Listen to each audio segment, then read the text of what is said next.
تعالوا احكي لكم على التدبيسه اللي دبسها لي جوزي النهارده. كنا متفقين ان احنا هنفطر بره النهارده وصاحيه مبسوطه. قلت بقى مفيش وقفه مطبخ ومفيش فطار النهارده اجازه. هوب اتصل بيا قبل الفطار بساعه واحده بس وبيقولي مش هينفع. تصرفي كده بقى وشوفي هتفطرينا ايه، مش هينفع نفطر بره. طبعا الحلو ما بيكملش. فكرت طبعا هنعمل ايه وايه اصلا اللي هيتعمل في ساعه واحده بس. قلت طيب انا بقى هفاجئه ان انا في ساعه واحده بس وقدرت اعمل الفطار اللي بيحبه كمان. عملت شيش طاووق وعملت رز بسمتي وكمان عملت سلطة طحينة. اشتركي معايا في القناة لو لسه مش مشتركة وفعلي زر الجرس. ويلا بينا نشوف بقى عملنا الفطار الجميل بتاعنا اللي مدته ساعة واحدة ده ازاي. طلعنا الشيش طاووق بتاعنا اللي كنا مفرزينه قبل كده في الفريزر. فاكرين؟ شارب بقى من الخلطة ومتفرز وطعمه تحفة. طلعناه وفكناه في الميكرويف. وقطعنا الخضار بتاعنا، الحمد لله كان عندي خضار في التلاجة. طلعته قطعته. وخلي بالك لو مش عندك فلفل الوان وعندك مثلا فلفل اخضر بس وبصل اوكي. عندك فلفل احمر وبصل واخضر بس اوكي، مشي حالك باي حاجه. طلعت الفلفل اللي كان موجود في التلاجة.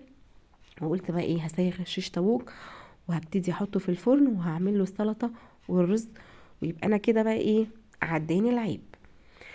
إيه، سيخنا الشيش طاووق بتاعنا زي ما انتم شايفين كده. يعني دلوقتي بقى عرفتوا احنا كنا بنفرز حاجات ليه قبل رمضان. الفكرة مش عشان نريح نفسنا، الفكرة علشان ان بيجي لك مواقف في رمضان بتحسي نفسك انك اتزنقتي، فلازم تتصرفي. وده ميعاد فطار ثابت، مش زي الايام العادية اننا ممكن نأجل الغدا. لا، لازم وقت معين ووقت ثابت. لازم يكون الاكل جاهز على السفرة زي ما انتوا شايفين كده. سيخنا الشيش بتاعنا وحطينا الفلفل والبصل. كتروا من البصل بجد على قد ما تقدروا، بيبقى طعمه مسكر قوي في الاكل وبيدي نكهة للفراخ حلوة قوي قوي قوي بصراحة. ولما بيخش الفرن كده بيبقى طري ومسكر. يعني بجد الخضار بيتاكل لوحده بعيد عن الفراخ. زي ما انتوا شايفين كده. سيخنا الشيش بتاعنا وهنرصه في الصينية، في الصينية اللي هندخلها الفرن. خلصنا الشيش، هندخله بقى ايه الفرن على درجة حرارة 180 لمدة نص ساعة لحد ما يستوي. لحد بقى ما الشيش يستوي هنعمل بقى الرز البسمتي بتاعنا. تعالي بقى اقولك على طريقة حلوة قوي قوي هتعجبك للرز البسمتي. هنجيب بصلاية وهنبشرها، وهنجيب كمان جزراية وهنبشرها. ومعانا التوابل بتاعتنا عبارة عن كركم وكاري بهارات رز بسمتي وورق لورا. وكمان قرفة، لو عندك القرفة العيدان بتبقى حلوة قوي. لو مش عندك ممكن ناخد يعني ايه ربع معلقة صغيرة من القرفة العادية. هنشوح البصل بتاعنا بشوية زيت على النار زي ما انتوا شايفين كده لحد ما يبقى لونه داخل على الذهبي الفاتح قوي. ما تغمقهوش علشان ما يديش مرارة للرز. احنا بس هنخليه يدوب يبقى لونه ذهبي فاتح جدا زي ما انتوا شايفين كده. اول بقى ما لونه يحس ان هو هيخش على الدهبي هننزل بالجزر وهنقلبه معاه برضو تشويحة كده حلوة قوي علشان الجزر يبقى طعمه حلو ما يبقاش زي المسلوق. هنقلبه كويس قوي. والتكايه بتاعتنا برضو ان احنا هنحط البهارات بتاعتنا على النار قبل ما هنحط المية.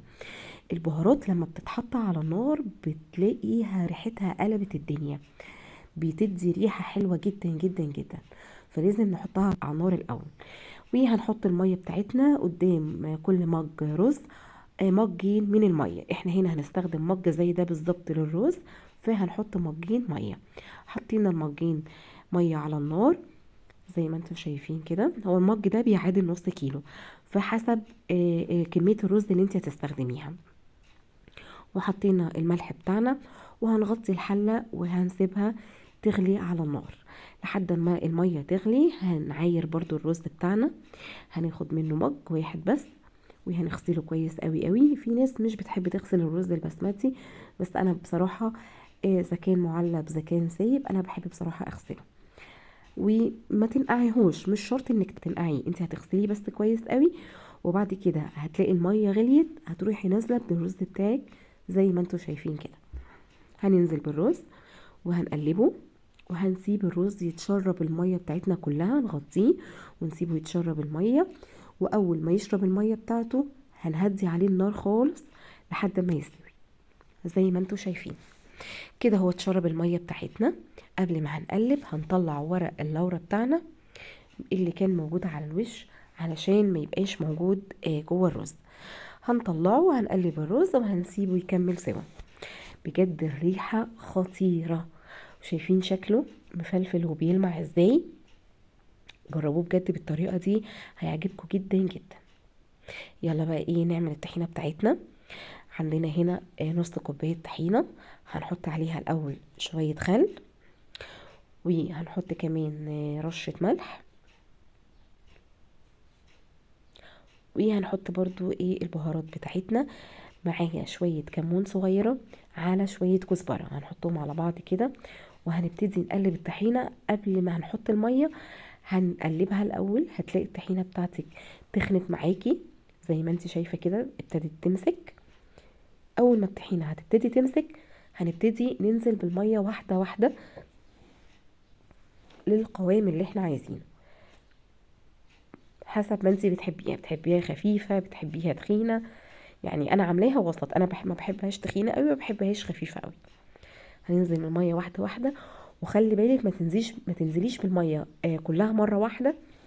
حاولي تنزلي بالمية واحدة واحدة علشان توصلي للقوام اللي انت عايزاه، علشان الطحينة ما تخفش منك. لا، انت في ايديكي تتحكمي من البداية، تنزلي واحدة واحدة علشان توصلي للقوام اللي انت عايزاه بالظبط. بالظبط كده. هنقلب الطحينة معانا كده. تقريبا احنا خلصنا الطحينة. هنبتدي بقى ايه، ندلعها بقى برضو. وهنحط عليها على الوش كده شوية شطة وشوية كمون، بيدي شكل ليها حلو قوي، وفي نفس الوقت بيخلي طعمها حلو. كده احنا خلصنا الطحينة بتاعتنا زي ما انتوا شايفين. برضو الشيش طاووق بيمشي معاه كاتشب ومايونيز باربيكيو، مش لازم سلطة الطحينة. يعني زي ما البيت بيحب ياكلها. في ناس بتحب تحط على شيش طاووق صوصات، وفي ناس بتحبه يبقى معاه سلطة الطحينة. يعني احنا بنحب بصراحة سلطة الطحينة بتبقى حلوة قوي. كده بقى الشيش بتاعنا طلع خلاص، والرز بتاعنا استوى زي ما انتوا شايفين. بجد مفلفل وطعمه وريحته خطيرة. بجد يا جماعة الرز اللي انتوا بتاكلوه بره وبيعجبكم وبتبقوا محتارين في الطريقة بتاعته، يعني بعد تجارب كتير قوي دي الطريقة بجد للرز البسمتي اللي هتخلي طعمه وريحته يقلبوا البيت. كده احنا خلصنا الفطار بتاعنا. يعني انا عايزة اقول لكم كمان ان انا خلصت قبل الفطار ب3 دقايق. الشيش طاووق مستوي وطعمه تحفه تحفه تحفه بجد يا جماعه، كان طعمه حلو قوي. انا كنت حاطاه في الفرن زي ما قلت لكم لمده نص ساعه، بس كنت فاتحه مروحه الفرن. لو انتي ما عندكيش المروحه مفيش مشكله، الفكره بس في المروحه ان هي بتساعدك ان ياخد لون من فوق كمان زي ما اخد من تحت. لو ما عندكيش مروحه بتشغلي الفرن لمده نص ساعه عادي جدا. وبعد النص ساعة بنبتدي نفتح الشواية كده ونديله لون خفيف من فوق على حسب اللي بيحبوه. لو بتحبوه كده كريسبي شوية ومقرمش كده بتديله وقت أزيد على الشواية. مش حابة بتديله لون بسيط قوي. بصوا الفراخ يا جماعة بجد دايبة وطرية ازاي. احنا كده خلصنا الفطار. كل سنة وانتم طيبين. اشتركي معايا في القناة لو لسه مش مشتركة، وفعلي زر الجرس. ان شاء الله فطار جديد في يوم من ايام رمضان.